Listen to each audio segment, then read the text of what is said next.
What's going on, guys? So today we're working on the BMW, and if you've seen in the last video I had of this, I was talking about how the steering box mount broke, and this is it right here. This is where it's supposed to mount to. I don't know if you can see, but anyways, this is where it's supposed to mount to. The steering box, there's a bolt that goes through it right here, and then it bolts down right here, and this is what broke off. Now when I did pull all this off, you can kind of see right there, it was barely hanging on, but otherwise this is why I was having trouble steering the car and keeping it on the road, because otherwise this was just floating like that. So we're going to clean this all up right here. We're going to weld this back on today and maybe try and reinforce it, like right here, try and put something like a piece of metal or something just to try and help brace it with the load of the bigger wheels and tires on the front, so it doesn't do this again. Otherwise I'm going to try and weld it a little bit better than the factory did. So let's go clean this up and I'll be right back. Alright, what's up, guys? So just finished welding it. Well, welded it a while ago. I've been letting it cool off before I hit it with some paint. As you can see, I have some primer on here. I just ended up welding the crud out of this. Built up the beads. Not the prettiest weld job, but you know what? It's gonna hold. I've tested it, and that's all that matters, and that's all I needed to do. So we're gonna let this dry up, and then I'll do another coat of just black paint over it, and then we can throw this under the car. And I wanna show you guys how I have this all done under here. Currently, the engine is being supported by my jack. So for this process, what you gotta do, if you gotta do this to your 6 Series, there's gonna be 2 bolts on either side of the subframe, and then there's the bolt for this linkage, this bolt for this linkage, same thing on the other side, and then you also have to unbolt the power steering box itself, or steering gearbox, whatever you want to call it, itself. And as you can see, I have a 4x4 over there supporting it. I also have a bunch of cords holding it up. It's a little bit hard to get to, so and you also have to unbolt your engine mounts, take those off for this to drop as well. And you're going to want to remove the driver's side engine mount, because it's going to make it a lot easier to get to the power steering box. So you have to actually take this off.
put it back in, and you're all good to go.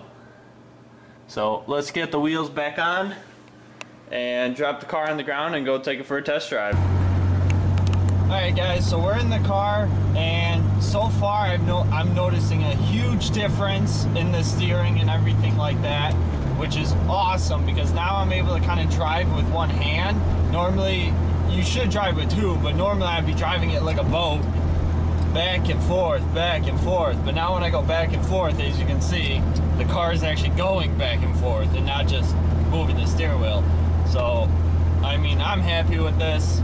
I'm ecstatic to have my steering back and responsive, because before I'd be going down the highway at highway speeds and I would just be like this, trying to bounce it between the two lanes, and it sucked pretty much.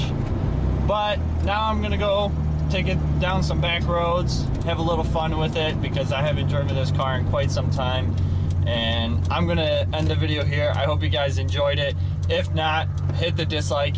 If you did, hit the like button. And as always guys, if you haven't done so already, please subscribe to the channel, and I will catch you later. Bye.